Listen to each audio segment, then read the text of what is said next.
अस्सलाम वालेकुम and welcome to जोर का जोर T20 वर्ल्ड कप 2024 स्पेशल। और आज से वो मरहला, वो सिलसिला शुरू हो गया है T20 वर्ल्ड कप 2024 का, because this is the biggest marquee event of this year और शुरुआत हो चुकी है। आज हम आपको अपना स्पेशल T20 वर्ल्ड कप 2024 का सेट भी रिवील करेंगे, साथ ही साथ ऑब्वियसली जोर का जोर एक पूरी फैमिली बनकर जो है ये पूरी कैंपेन आगे बढ़ाती है हर दफा की तरह। इस दफा भी जो है वो हमारी जोर का जोड़ की फैमिली होगी, एडेड मेंबर्स होंगे हमारी जोर का जोड़ की फैमिली में, एंड बहुत सारी गुफ्तगू होगी, बहुत सारे एनालिसिस होंगे, एंड ऑब्वियसली मैचेस पे जब फोकस करके देखेंगे तो और बहुत सारी बातें होंगी। मैं हूं सवीरा पाशा और मेरे साथ मौजूद है हाफिज मोहम्मद इमरान। और बिल्कुल सवेरा, जैसे आपने जिक्र किया आज के दिन का, पाकिस्तान की सबसे ज़्यादा उम्मीदें पाकिस्तान के लोगों की यही होंगी कि उनकी टीम, पाकिस्तान की टीम 24-25 करोड़ लोगों की जिस पर नजरें हैं वो कैसा परफॉर्म करती है। तो यकीनी तौर पर यहाँ पर पाकिस्तान टीम की कारकर्दगी पर भी खुसूसी निगाह रहेगी। हमारे जो मुअज़्ज़िज़ माहिरीन हैं जिन्होंने पाकिस्तान के लिए बैनुल-अक़वामी सतह पर क्रिकेट खेली, पाकिस्तान का नाम रोशन किया, पाकिस्तान के लिए कामयाबियाँ हासिल की, इसी दुआ के साथ, इसी ख्वाहिश के साथ और इन्हीं नेक तमन्नाओं के साथ कि ये ट्रांसमिशन का आगाज़ हुआ है और उसका इख्तिताम पाकिस्तान की फ़तह पर हो। ये पाकिस्तान के तमाम लोग दुनिया भर में बसे हुए हैं, पाकिस्तान क्रिकेट को फॉलो करने वाले, वो यही चाहते हैं और इसी दुआ के साथ हम आगाज़ कर रहे हैं कि ये टूर्नामेंट पाकिस्तान जीते इंशाल्लाह। और मैं वही कहूंगी कि हमारी ऑप्टिमिज्म को एट द टॉप रहना पड़ेगा, बिकॉज ऑब्वियसली पास्ट कुछ हफ्तों में हमने देखी परफॉर्मेंसेस टीम पाकिस्तान की जो कि बड़ी शेकी और डाइसी हैं, but this is the way team Pakistan is. You expect the least from Pakistan team और वो आपको सरप्राइज कर देते हैं। Are you up for surprises? देखिए, पाकिस्तान टीम की यही एक खासियत है कि ये जिस टीम के साथ खेलते हैं इनके बारे में ये कहा जाता है कि ये जैसी टीम होती है वैसा खेल पेश करते हैं। तो अल्लाह करे कि इस टूर्नामेंट में पाकिस्तान जैसी टीम के ख़िलाफ़ खेले, वैसा नहीं बल्कि अपने एक जो मखसूस मायार है जिसकी लोग उससे तवक्को करते हैं कि 6 को अगर यूएसए का मैच है तो यूएसए जैसा बनकर ना खेले, पाकिस्तान बनकर खेले और एक बड़े फातिहाना अंदाज में और उसके साथ साथ पुरअतमाद अंदाज में आगाज़ करे। बहरहाल हैरान तो पाकिस्तान कर सकता है किसी भी वक्त। बिल्कुल, और ये जिस तरह का फॉर्मेट है T20 फॉर्मेट, उसमें कोई भी टीम हैरान कभी भी कर सकती है। एक अच्छा ओवर, एक अच्छा spell and the momentum turns around. But yes, सिर्फ हम यहाँ बातें नहीं करते रहेंगे, ऑब्वियसली अब शुरुआत करेंगे अपनी डिस्कशन की एंड अपनी जोर का जोड़ की फैमिली को इंट्रोड्यूस करेंगे। But before that our permanent member of this family, हमारे अपने लाले शाहिद खान अफरीदी ने हमें ज्वाइन इन किया है। सो लाला, अस्सलाम वालेकुम and welcome to the show. जी अस्सलाम वालेकुम सवेरा, अस्सलाम वालेकुम इमरान, खैरियत से हैं आप लोग? ठीक ठाक?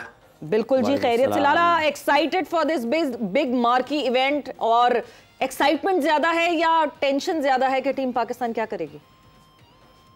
देखिए, टेंशन से तो सारी जिंदगी हमने ये टेंशनों से ही निकले हुए हैं। बात ये है सवेरा के बात ये कि अभी एंटरटेनमेंट है कि एंजॉय करेंगे इसको, और खासतौर पे चले मुझे अच्छी अपॉर्चुनिटी मिल गई कि मैं जाऊंगा वहाँ पे, पहला और दूसरा मैच देखूंगा इंशाल्लाह वहाँ से।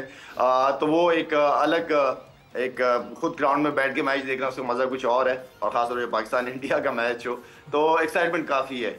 यस, ठीक है जी, आई होप कि आप पॉजिटिव वाइब्स लेकर जाएं और आप लकी चार्म साबित हो जाएं पाकिस्तान के लिए जब पाकिस्तान न्यूयॉर्क में इंडिया के खिलाफ खेलेगी। दूसरी तरफ आ जाते हैं और अब जोर का जोड़ की नए फैमिली मेंबर्स को हम इंट्रोड्यूस करवाते हैं। तो सबसे पहले हमारे साथ पाकिस्तान के फॉर्मर टेस्ट क्रिकेटर मौजूद हैं सुहेल तनवीर। अस्सलाम वालेकुम and welcome to the show. Thank you Savera. अस्सलाम वालेकुम। अस्सलाम वालेकुम शाहिद भाई। वालेकुम सलाम सुहेला। एंड साथ ही साथ हमारे साथ मौजूद हैं another former cricketer of Pakistan, Mohammad Wasim. अस्सलाम वालेकुम and welcome to the show. वालेकुम अस्सलाम। सो मैंने अभी सुना लाला, सुहेला ये इसकी सुबह भी नहीं हुई लग रहा है। बड़े भाई, but yes, welcome to the show. आप दोनों को बहुत बहुत खुशामदीद। और जोर का जोड़ का सिलसिला हमारा हर दफ़ा हर कैंपेन में इसी तरह चलता है दैट अब से आप लोग हमारी इस जोर का जोड़ की फैमिली के फैमिली मेंबर्स हो गए। So welcome to the family. Thank you, thank you. Yes, Shahid भाई, किस तरह से देखते हैं जब हम आगाज़ कर रहे हैं पाकिस्तान की तरफ से, अगर देखते हैं इंग्लैंड के से हम अमेरिका पाकिस्तान की टीम पहुँची है, पाकिस्तान के कप्तान भी ये मुतअद्दिद बार, जैसा भी सवेरा ने भी जिक्र किया, कि अच्छी उम्मीदों के साथ अपने आगे बढ़ना। एक अच्छा मैच आपको लगता है कि पाकिस्तान की जो चीज़ें हैं उनको बदल सकता है? कप्तान भी इसी चीज़ का ख्वाहिश का इजहार कर रहे हैं। देखिए, उम्मीद तो कभी भी, उम्मीद पे तो दुनिया कायम है जी। और मेरे ख्याल में क्योंकि देखें ये वर्ल्ड कप वेस्ट इंडीज में होने जा रहा है और अमेरिका में, तो वहाँ की जो कंडीशंस हैं वो सूट करती है हमारी टीम को, हमारी बॉलिंग को, हमारी बैटिंग को सूट करती है। और मैं ऑनेस्टली स्पीकिंग आई नो कि हम न्यूजीलैंड के खिलाफ भी हमने कोई इतना अच्छा नहीं खेला, या इवन कि आयरलैंड एंड देन फिर इंग्लैंड में जो शिकस्त का सामना करना पड़ा है, उम्मीदें कम हो जाती हैं। लेकिन मैं वहाँ की कंडीशंस के हिसाब से और हमारे प्लेयर्स के अंदर जो स्किल्स हैं उसके हिसाब से मैं ये समझता हूँ कि I am very much positive अल्हम्दुलिल्लाह। और मैं समझता हूँ कि देखें, हम 2007 में भी खेले हैं, 2009 में भी खेले हैं, इवन के सुहेल भी यहाँ पे बैठा है, वो भी हमारे साथ था। हमने कोई इतने अच्छे स्टार्ट नहीं किए वर्ल्ड कप के अंदर। हम अच्छे स्टार्ट कभी नहीं लिया। हम 4-5 2-3 मैचेस हारे हैं, उसके बाद हम कंटिन्यू हमने रिदम पकड़ा। वो उसकी सिर्फ वजह ये है कि वो आपस के अंदर यूनिटी और सेल्फ बिलीव बहुत स्ट्रांग, और ये चीज बढ़ाती है टीम मैनेजमेंट। पहले तो इतनी बड़ी 14 लोगों की टीम मैनेजमेंट तो नहीं होती थी, अब तो इतने टीम मैनेजमेंट के लोग, एंड देन फिर आपके पास एक कप्तान एक ऐसा जिसका रोल मैं समझता हूँ कि बहुत इंपॉर्टेंट है टीम को यूनाइटेड रखने में, टीम को हर वक्त मोटिवेट करने में। तो आई थिंक ये रोल बहुत इंपॉर्टेंट है। जिम्मेदारियां, चाहे वो मैनेजमेंट हो, चाहे वो कप्तान हो, इंडिविजुअल प्लेयर्स हो, इन सब के ऊपर एक बहुत बड़ी जिम्मेदारी आती है, और जिम्मेदारी लेनी भी चाहिए इन सारे सीनियर्स को जो काफी अरसे से पाकिस्तान के लिए अच्छी अच्छी परफॉर्मेंसेस देते रहे। तो जिम्मेदारी इंडिविजुअल हर बंदे की है, एज अ टीम भी है, एज अ इंडिविजुअल भी है। बिल्कुल जिम्मेदारी डेफिनेटली होनी चाहिए। सुहेल, यूएसए से शुरुआत होगी इस T20 वर्ल्ड कप की, a different scenario, different place, किस तरह की कंडीशंस होंगी, क्या होंगी, उसका इतना अंदाज़ा इसलिए नहीं लगा सकते बिकॉज ड्रॉप इन पिच आएगी। न्यूयॉर्क में जिस तरह स्टेडियम बना, 104 दिन में वो पूरा स्टेडियम बना, एंड देन वेस्ट इंडीज़। आपने CPL में बहुत वेस्ट इंडीज़ में फीचर किया है। क्या जो सब ये कह रहे हैं कि बड़ा फेवर करेंगी, क्या ये कंडीशंस वाकई बहुत फेवर करेंगी पाकिस्तान को? जी सवेरा, बिल्कुल। मैं शाहिद भाई ने जैसे आगाज़ किया, मैं भी उसी चीज़ को सेकंड करूंगा कि मैं भी बड़ा होपफुल हूँ। डिस्पाइट के जैसे आपने कहा कि हमने न्यूजीलैंड की सीरीज़ अच्छी नहीं खेली, इंग्लैंड की सीरीज़ अच्छी नहीं खेली, ये पाकिस्तान टीम की हिस्ट्री रही है। हम कभी भी वो मोमेंटम वाली टीम नहीं रहे कि हम एक रिदम के साथ जाते हैं तो ही जीतते हैं। हमारे अप्स एंड डाउन पहले भी होते हैं, ड्यूरिंग द टूर्नामेंट भी हम ऐसे ही क्रिकेट खेलते हैं, ये हमारी हिस्ट्री है। अब इसकी डेफिनेशन कोई नहीं दे सकता कि क्यों है, इसको आप हमारी नेचर कह लें, बट जो भी है, लेकिन हमारी हिस्ट्री यही रही है। जहाँ तक आपने कंडीशन की बात की है, तो वो जो USA की क्रिकेट है, वहाँ मैं पिछले 2-3 साल में काफ़ी क्रिकेट खेला हूँ।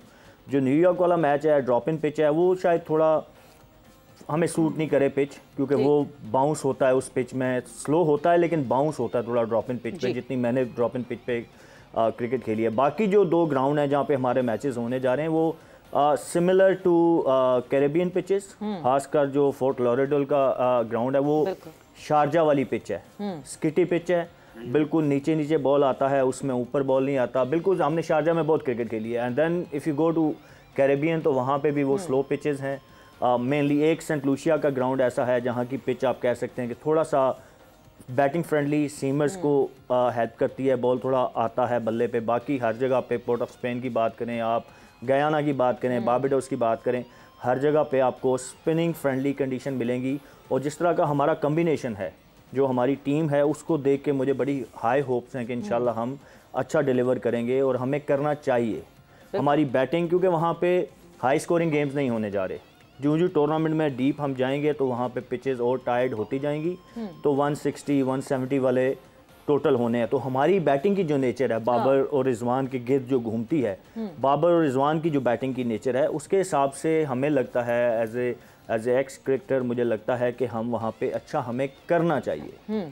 बट हाँ, जैसे वसीम साहब, अभी सुहेल साहब ने जिक्र किया लो स्कोरिंग मैचेस का, कि वहाँ पर रन उतने ज़्यादा नहीं होंगे, लेकिन पाकिस्तान ने अभी माजी करीब में तो लो स्कोरिंग मैचेस जो हैं वो भी हारे हैं। एक दूसरा ये कि अभी जब हम वार्म अप मैचेस की बात करें, या साउथ अफ्रीका वेस्ट इंडीज़ के जो मैचेस हुए हैं वहाँ पर बात करें, तो वो 200 और उससे ज़्यादा रन भी हो रहे हैं, 180 भी हो रहे हैं। तो 180 को भी आप समझते हैं कि लो स्कोरिंग मैच ही होगा? देखो, एवरेज अगर हम देखते हैं कि पाकिस्तान का एक कंफर्ट जोन जो रहा है वो 170 से 180 रन का रहा है। इसके अराउंड जब भी मैचेस हुए हैं पाकिस्तान के ज़्यादा चांसेस हुए हैं जीतने के। अब इसमें देखें कोई भी इवेंट जब स्टार्ट होता है स्पेशली वर्ल्ड कप, तो उससे पहले के जितने भी स्टैट्स या आपकी एक वो चल रहा है ना एक कि आपकी कैसी परफॉर्मेंस जा रही है, वो चीज़ें सारी माइनस हो जाती हैं। ठीक कि जब भी आपका इवेंट कोई स्टार्ट होता है, पास में हमारे साथ भी ऐसा हुआ है और बाकी टीमों को अगर आप देखते हैं कि बहुत सी ऐसी टीमें वर्ल्ड कप जीती हैं जो उस साल वैसे ओवरऑल बायलैटरल सीरीज़ के अंदर वो स्ट्रगल कर रही थी। तो एक तो वो स्टैट्स बहुत ज़्यादा मैटर नहीं करते, ऑब्वियसली वो आपके जेहन में एक चीज़ रहती है कि यार ये हारते हुए भी आयरलैंड से हम मैच हारे हैं या न्यूजीलैंड की सीरीज़ अच्छी नहीं गई है। लेकिन यही बात है कि जब मूविंग फॉरवर्ड बड़ी टीमों की निशानी ही यही होती है कि जब आपका कोई इवेंट स्टार्ट होता है देन यू स्टार्ट गेन कि ठीक है जी अब ये हमारा वर्ल्ड कप स्टार्ट हो रहा है, यहाँ पे हमने अब कैसी क्रिकेट खेलनी है और पाकिस्तान ने ये करके पास में दिखाया हुआ है। और सिमिलरली अगर आप देखते हैं तो कंडीशंस भी समटाइम्स मैटर नहीं करती हैं कि हमें सूट करेंगी या नहीं करेंगी, ठीक है ना। जब ऑस्ट्रेलिया हमारा लास्ट वर्ल्ड कप हुआ था और उसके अंदर जब पाकिस्तान टीम जा रही थी तो कोई पाकिस्तान को रेट भी नहीं कर रहा था जी कि ऑस्ट्रेलिया के अंदर पाकिस्तान टीम बाउंसी पिचेस के ऊपर, तेज़ पिचेस के ऊपर इनका कोई चांस नहीं है। वो फाइनल तक पहुंच गई पाकिस्तान की टीम। तो बात वही है कि हम आगाज़ कैसा करते हैं और टीम के अंदर का जो एक सिलसिला है ना वो कैसे चीज़ें चल रही हैं कि हमने न्यूजीलैंड सीरीज़ या आयरलैंड सीरीज़ से क्या हम वो हार अपने ज़हन में अंदर लेके जा रहे हैं या हम वहाँ से जो चीज़ें सीखी हैं हमने हम उसके ऊपर वो करने जा रहे हैं। तो आई थिंक कंडीशंस अगर हम देखते हैं तो थोड़ी सी सूट करेंगे पाकिस्तान को, लेकिन जो थोड़ी सी कन्फ्यूजन पाकिस्तान के कैंप के अंदर चल रही है ना कि अभी तक हमें प्लेइंग 11 का अंदाज़ा नहीं हो रहा है, क्योंकि पिछले आप जितने मैचेस उठा के देख लें, क्योंकि ये टाइम आप एक्सपेरिमेंट करने का नहीं था, you word get your best playing 11। तो आई थिंक कि वो थोड़ा सा एक वो मसला अगर हमारा हल हो जाता है कि हमने 4 पेसर से जाना है, 2 स्पिनर से जाना है, किस कॉम्बिनेशन के साथ हमने जाना है, ओपनिंग किसने करनी है, तो इन चीज़ों के जितनी जल्दी जवाब अब तक है टाइम हमारे पास नहीं है। अगर हम बेस्ट चीज़ वो कर लेते हैं तो ऑब्वियसली चांसेस पाकिस्तान को आप कभी भी रूल आउट नहीं कर सकते किसी भी कंडीशंस के अंदर, चाहे वो ऑस्ट्रेलिया है चाहे वो वेस्ट इंडीज़ है। तो चांसेस तो पाकिस्तान के हमेशा हैं और होपफुली इस दफ़ा पिछली दफ़ा से बढ़ के चांसेस हैं पाकिस्तान के। बिल्कुल लाला, क्योंकि पाकिस्तान ये सीरीज़ खेल रहा था इंग्लैंड के खिलाफ, इस वजह से पाकिस्तान के वार्म अप मैचेस नहीं हुए। अब खबरें यही हैं कि इंटर स्क्वाड मैचेस होंगे, टीम पहुंच चुकी है डैलस और जो है इंटर स्क्वाड मैचेस सिर्फ खेलेगी। क्या इसका सेटबैक हो सकता है? बिकॉज आप वार्म अप में एटलीस्ट आप अब जो हम वो कॉम्बिनेशन की बात करें, कॉम्बिनेशन अभी तक हमारे सामने आया नहीं है टीम का। देखें सवेरा, ये हमारे साथ हर वर्ल्ड कप में यही होता है कि हम आखिर तक कॉम्बिनेशन ही ढूंढ रहे होते हैं, ठीक है ना। जबकि जितनी भी टीमें हैं ये सारा अपना होमवर्क बहुत पहले कर चुकी होती है एंड देन फिर उन्हीं 11 के साथ ही वो जाते हैं या वही 15 लड़के होते हैं उनके। आई मीन कि देखें सवेरा, यहाँ पे पिचेस जैसे वार्म अप मैचेस होने हैं, यहाँ पे अच्छा है वार्म अप मैचेस हर वर्ल्ड कप में हम लोगों ने खेले हुए हैं। यहाँ पे आप मेरे ख्याल में मुझे जो फीलिंग आ रही है वो यही आ रही है कि बाबर और रिजवान ही ओपन करेंगे और यही दोनों कंटिन्यू रखेंगे इस चीज को। तो जिस तरह वसीम कह रहे हैं कि एक्सपेरिमेंट वगैरह का टाइम खत्म हो चुका है और मेरे ख्याल में अब एक कॉम्बिनेशन के साथ वार्म अप मैचेस में भी उतरें। एक आधा फास्ट बॉलर को अगर आप प्रेस करा कि दूसरे फास्ट बॉलर को ट्राई करना चाहते हैं वो ठीक है, लेकिन बैट्समैनों को एटलीस्ट जो बैट्समैन हैं उनको अब रहने दे। जो 5-6 बैट्समैन हैं आपके ऊपर के, उन्होंने ही करने हैं अगर करने हैं। और जो बाहर बैठे हैं और जो 6 बैट्समैन खेल रहे हैं उनमें भी कोई इतना ज्यादा बड़ा फर्क नहीं है। बात डे के ऊपर डिपेंड करता है, आप कितने स्ट्रांग हैं इस बड़े इवेंट के लिए। वो सारी चीजें जो हैं वो मेंटली बड़ी, आपको जो माइंड सेट है वो आपको लेके आना पड़ेगा, क्योंकि इस सारे प्लेयरों के पास एक बहुत बड़ा मौका होता है वर्ल्ड कप का अच्छा परफॉर्म करने की कोशिश करें। जिम्मेदारी तो हर एक के ऊपर होगी सवेरा। बिल्कुल जिम्मेदारी सबके ऊपर होगी। और जहां बाबर रिजवान की ओपनिंग पार्टनरशिप की बात की है, पावर प्ले तक हमने अभी इंग्लैंड के खिलाफ भी देखा, पावर प्ले तक yes they were capable to do that, but power play के बाद असल हमारा मसला शुरू होता है मिडल ओवर्स में। सो किस तरह उसको हमारे मिडल ओवर्स कोप अप करेंगे? देखिए ये एक बड़ी दिलचस्प चीज़ है। जैसे अभी कन्फ्यूजन की बात की है ना वसीम साहब ने, तो ये भी जानना ज़रूरी है कि ये कहाँ पर है, अभाम क्यों है, इसकी वजह क्या है। क्या जो तब्दीलियां पाकिस्तान क्रिकेट बोर्ड की सतह पर आई हैं उस वजह से खिलाड़ियों में भाम पाया जाता है, या फिर टीम के अंदर जो तब्दीलियां आई हैं, कप्तान तब्दील हुआ, ये हुआ, आप कुछ तजुर्बात करना चाह रहे हैं उसकी वजह से हुए हैं? वसीम साहब किस वजह से अभाम है? देखिए सबसे बड़ी जो मैं कन्फ्यूजन बोलूँगा कि देखें और टॉपिक का रहा है जी पूरे 1 साल से हमारी ओपनिंग पेयर का, हमारा पावर प्ले अच्छा नहीं जाता। हमने क्या किया, अपने ओपनर्स हमने चेंज किए उसमें।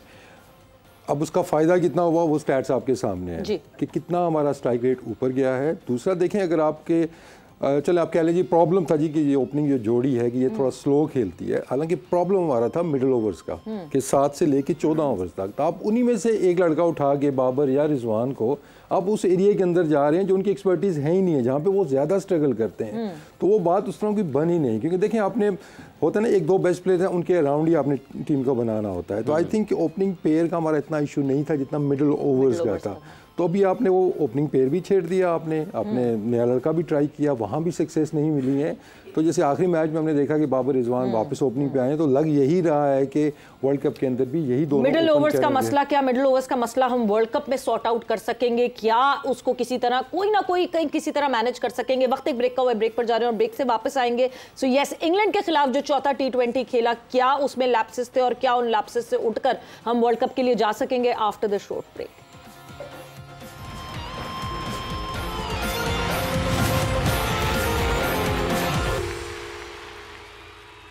एंड वेलकम बैक टू जोर का जोर T20 वर्ल्ड कप 2024 स्पेशल गुफ्तगू हमारी हो रही है। ऑब्वियसली पाकिस्तान टीम पे पूरा फोकस है और पाकिस्तान टीम के मसाइल पे पूरा फोकस है। और ब्रेक पे जाने से पहले डिस्कशन यही हो रही थी सुहेल, मसला हमारे मिडिल ओवर्स का है। हम पावर प्ले की बात करते हैं, हम ओपनर्स की बात करते हैं, बट मिडिल ओवर्स जो हैं वो सबसे बड़ा एक मसला है, जो कि हमने कल भी देखा, परसों भी देखा जब मैच हुआ इंग्लैंड और पाकिस्तान का चौथा T20।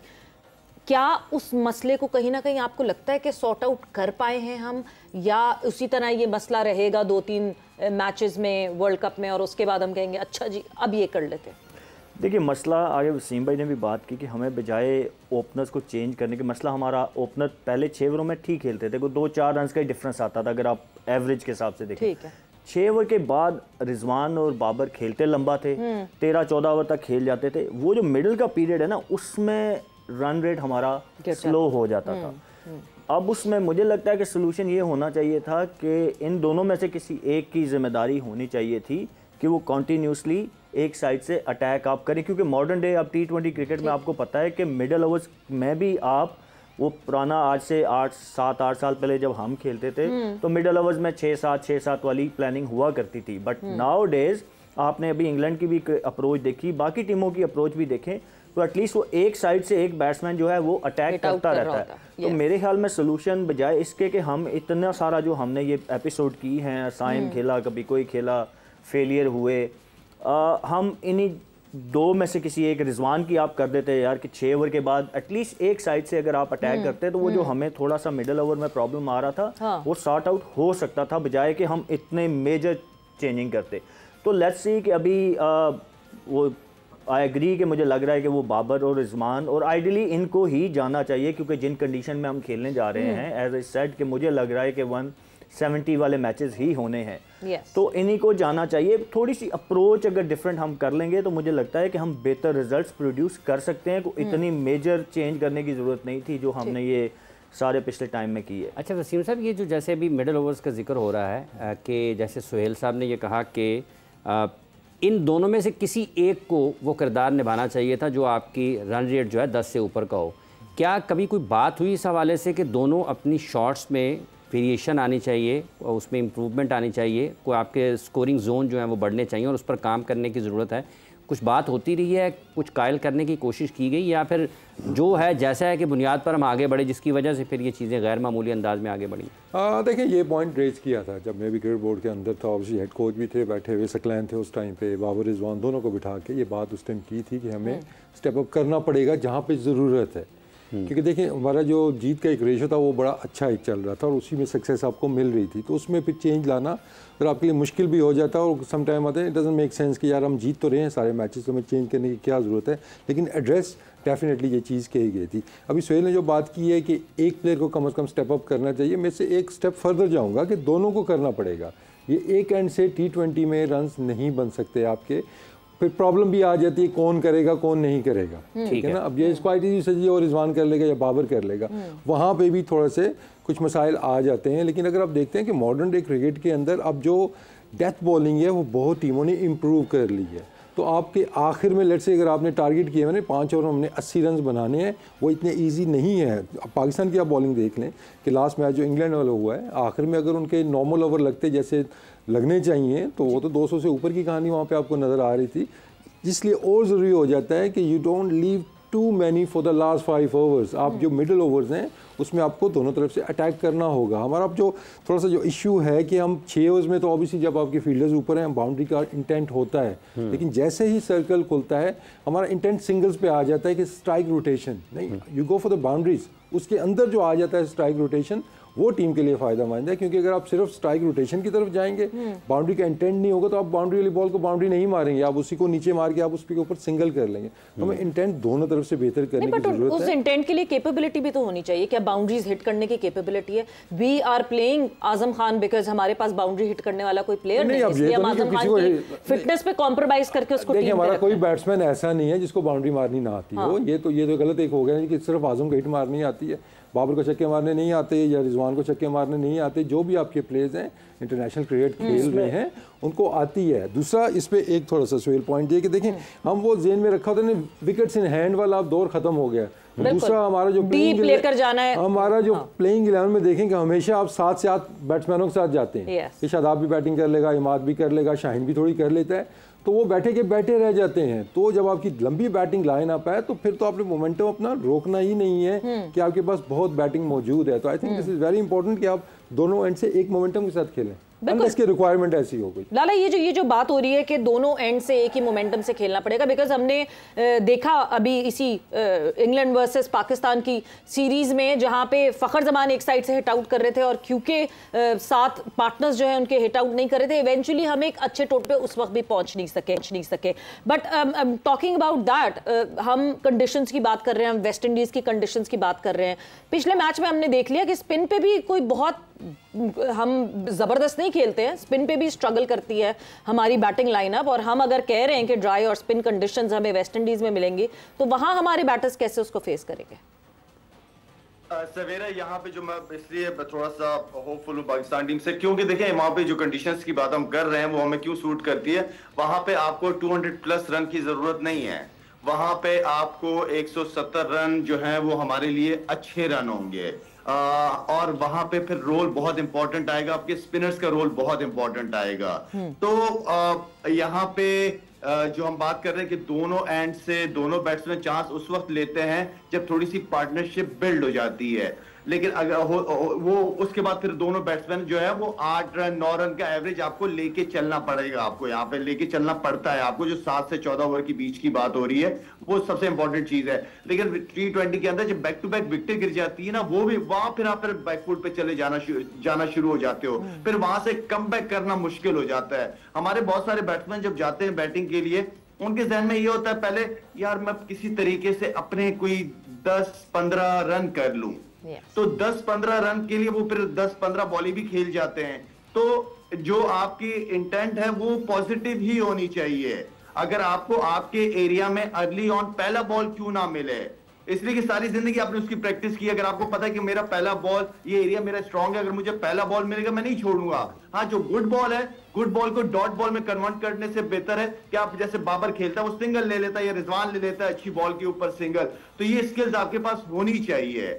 और अगर अच्छा एक टाइम आता है जहां पे बॉलर्स के हाथ में गेम आ जाता है, देन फिर उसको कंट्रोल करने के लिए आप डॉट बॉल ना खेलने के लिए आपको सिंगल या डबल करने पड़ते हैं। तो आई मीन के सवेरा मैं ये समझता हूं कि बहुत सारी चीजों को अगर हम देखें तो बहुत सारी चीजों को हमें बेहतर करने की भी जरूरत है। अगर 2 टीमें आती हैं, आपकी दोनों की कोशिश होती है कि हम जीते हैं, तो उसके लिए बेहतर यही है कि आप उस ऑपोजिशन से कम गलतियां करें ताकि आप गेम के अंदर रहें और गेम जीत सकें।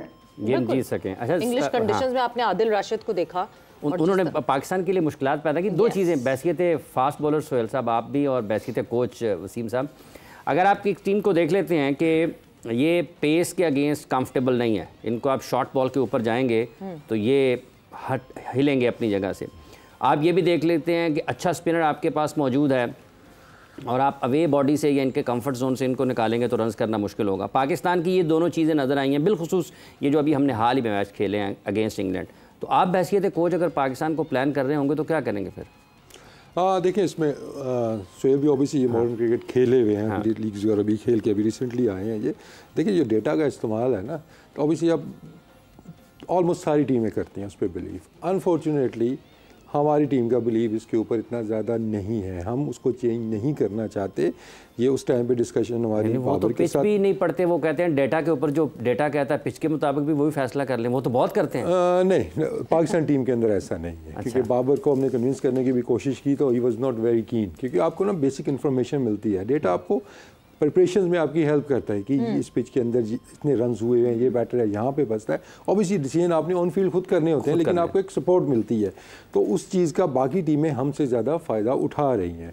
अगर आज़म खान को बाउंसर हो रहा है तो उन्होंने कुछ ये नहीं किया उसने बाउंसर कर दिया, ठीक है ना, पता है सबको कि ये बाउंसर के ऊपर फंसेगा, लेकिन कोई वाइड ऑफ द क्रीज जाके जब बॉल करते हैं, बैट्समैन से दूर बॉल करते हैं तो वो प्लान के तहत बॉलिंग कर रहे होते हैं। हमारा जब अक्सर देखा होगा आपने कि हमारी जो बॉलिंग है एट टाइम जब हमें बहुत ज़्यादा मार पड़ती, हम इमोशन के साथ जा रहे होते हैं कि हमने बस यॉर्कर करना है तो यॉर्कर करना है, चाहे वो पढ़ रहा है नहीं पढ़ रहा है, बैट्समैन इम्प्रोवाइज कर रहा है, क्या हमने इसको वाइड यॉर्कर करने हैं या हमने इसको सीधे यॉर्कर करने हैं, वेरिएशन कब करनी है, कहाँ पे करनी है, बैट्समैन तो सेटल करते चले जाते हैं। तो फिर ये इन्फॉर्मेशन आपके पास होना ज़रूरी है। तो ये एक ऐसा एरिया है कि जिसको हमें इम्प्रूव करने की ज़रूरत है कि हमारे पास नॉलेज सारा होना चाहिए, और इसकी इंपॉर्टेंस क्या है वो सुहेल आई थिंक मेरे से ज़्यादा बेहतर आपको बताएंगे। देखिए बिल्कुल बैलेंस बड़ा ज़रूरी है। आप टोटली डाटा की साइड पे भी नहीं जाते और उसको बिल्कुल रूल आउट भी नहीं कर सकते। मॉडर्न डे क्रिकेट में बिल्कुल इसका बड़ा इंपॉर्टेंट रोल है और वाकई हमारे यहाँ अभी उसको उस तरीके से यूटिलाइज नहीं किया जा रहा।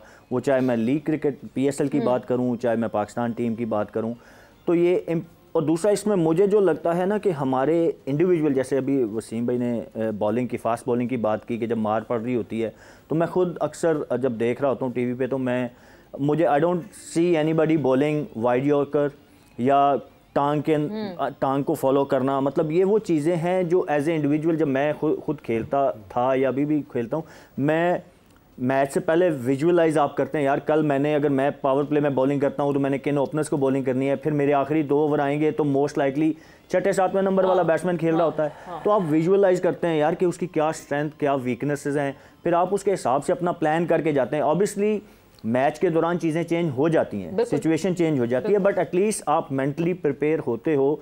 और मैं हमेशा प्लान ए और प्लान बी का कायल हूँ। मैं हमेशा से प्लान ए और प्लान बी बना के जाता था और वो उसमें आप फिर पैनिक नहीं होते जब आपके पास दोनों प्लान हो ना कि ओके जी प्लान ए ये है, प्लान बी है, स्विच हो जाए। एग्जैक्टली। जब आपके पास कोई प्लान नहीं होता, आप मोशंस के साथ जा रहे होते हैं ना, तो फिर आप वहाँ पे पैनिक करते हैं। आपको मार उसमें प्लान ए प्लान बी में भी पड़ जाती है, बट ऑब्वियसली आपके पास चांसेस ज़्यादा होते हैं सक्सेस के, आप पैनिक नहीं होते। तो मुझे ये चीज़ें जो हैं वो लैक करती हुई नज़र आती हैं हमारी टीम में कि हम लोग अभी भी अपने आप को उस तरीके से मॉडर्नाइज नहीं किया जितनी बाकी दुनिया ने अपनी क्रिकेट को कर लिया है। स्किल्स का कोई डिफरेंस नहीं है, स्किल्स का कोई वो फ़र्क मुझे नज़र नहीं आता। स्किल्स हैं, किसको किस टाइम पे यूटिलाइज करना है ये चीज़ें आपको सीखनी पड़ेंगी और उसमें ऑब्वियसली डाटा हेल्प्स। वो जैसे इन्होंने कहा ना कि आज़म को बाउंसर हो रहे हैं, अब न्यूजीलैंड आज़म गया क्यों फेल हुआ, एक तो क्योंकि उनका वेट है, काफ़ी वेट है और उसमें पिछला बॉल खेलना तेज़ 140 पे जब आता है और वो पिचेस ऐसी हैं वहाँ पे एक्स्ट्रा बाउंस मिलता है। अब कैरेबियन में मुझे उम्मीद है कि वो अच्छा खेलेंगे क्योंकि वहाँ पे अगर पीछे बॉल करेंगे भी ना तो वो ऊंचा नहीं आता और वो पेस में स्लाइट डिफरेंस जो है वो हेल्प करता है आपको कि आप एडजस्ट कर लेते हैं। इसीलिए उन्होंने CPL में भी परफॉर्म किया, पाकिस्तान में भी वो इसलिए परफॉर्म करते हैं PSL वगैरह में क्योंकि यहाँ पे बाउंस उस तरीके से तेज़ नहीं आता एज़ कम्पेयर टू इंग्लैंड और न्यूजीलैंड। तो आई होप कि वो वहाँ पे अच्छा डिलीवर करेंगे। But coming back to question, yes ये लैक चीज़ें हम कर रहे हैं और हमें इनको जल्दी आई होप कि गैरी क्रिस्टन आए हैं और वो इसके ऊपर एम्फसाइज करेंगे और हम डाटा को बेहतर तरीके से यूटिलाइज करना शुरू करेंगे। बिल्कुल लाला, प्लानिंग का फुकदान दिखता है जब टीम पाकिस्तान जिस वक्त खेल रही होती है उस वक्त लगता है कि हम बैटर्स की गलती का इंतजार कर रहे होते हैं, हम उनके अगेंस्ट कुछ प्लान नहीं करते। मतलब इट्स बीन एजेस, मुझे नहीं याद कि कभी हमने ये कहा हो कि इस बैटर को ऐसे हमने ट्रैप किया और ऐसे ट्रैप करके उसकी विकेट निकाली।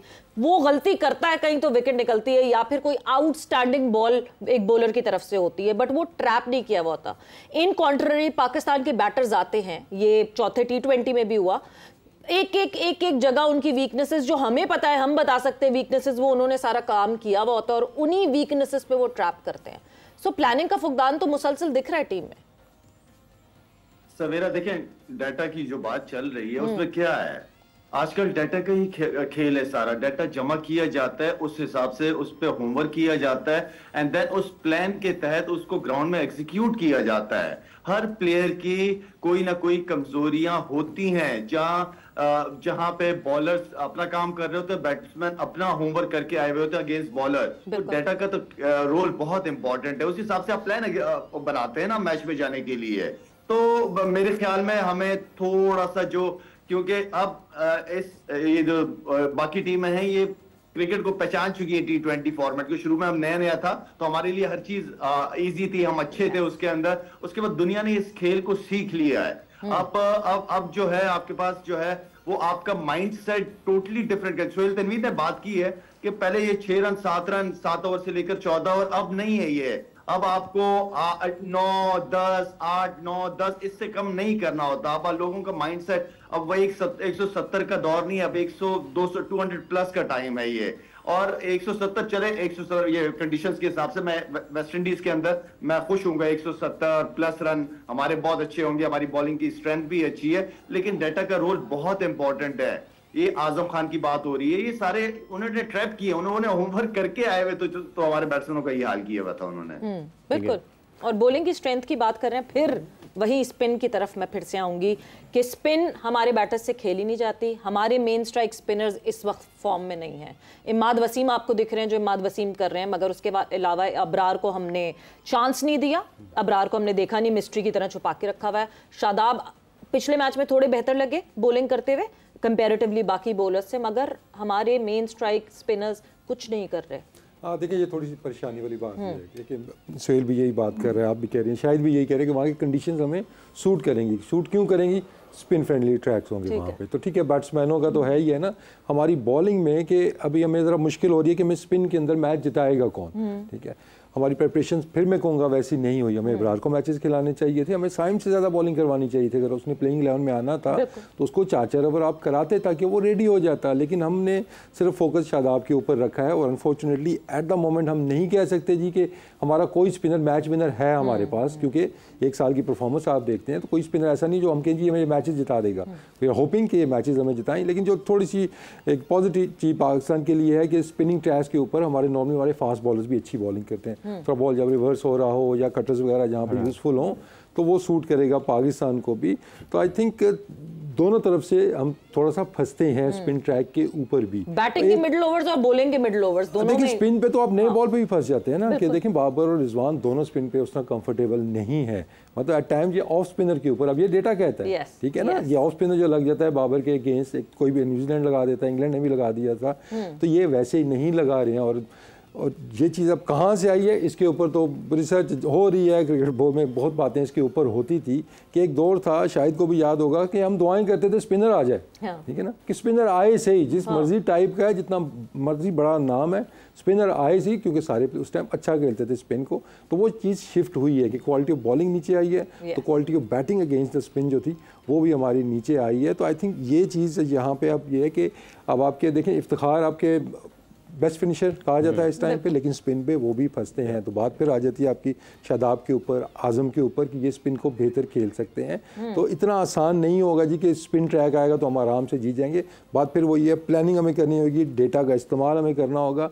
और आप बात कर रहे थे क्यों हम ऐसा नहीं करते हैं, जब आपका लीडर जो है वो इस चीज़ पर बिलीव नहीं करता तो अंदर वो चीज़ें वो नहीं करके देगा। जो डेटा कहेगा ये फील्ड सेट लेके यहाँ पे बॉल करने, अगर बॉलर को नहीं मिलेंगी then you can't blame the bowler कि ये प्लान के तहत बॉलिंग क्यों नहीं कर रहा, वो क्यों नॉर्मल बॉलिंग कर रहा है। बट इवेंचुअली बिलीव करना पड़ेगा इस वजह से कि अगर आपको जीत नहीं मिल रही तो obviously you need to shift from what you think and what you don't think. But इसी के साथ जो है जोर का जोर का वक्त यहाँ पे खत्म हो गया और 4 बजे हम फिर से आप लोगों के सामने हाजिर होंगे और फिर गुफ्तगू शुरू करेंगे। ऑब्वियसली जब हम पाकिस्तान क्रिकेट पे बात करना शुरू कर देते हैं तो कोई और बात और नहीं होती, मगर जब हम 4 बजे अब वापस आएंगे तो हम आपसे ग्रुप्स डिस्कस करेंगे, स्क्वाड्स के ऊपर बात करेंगे, पाकिस्तान के पूरे स्क्वाड के ऊपर तो हमने काफ़ी हद तक बात की है। 1-2 और टीम्स जो मेजर टीम्स हैं उनके स्क्वाड के हवाले से भी बात करेंगे। So for now, right now, thank you, बहुत बहुत शुक्रिया। इंशाल्लाह थोड़ी देर में आप लोगों से फिर से होगी मुलाकात। सवेरा और हाफिज़ को इजाज़त दीजिए। टेक केयर, बाय बाय, अल्लाह हाफिज़।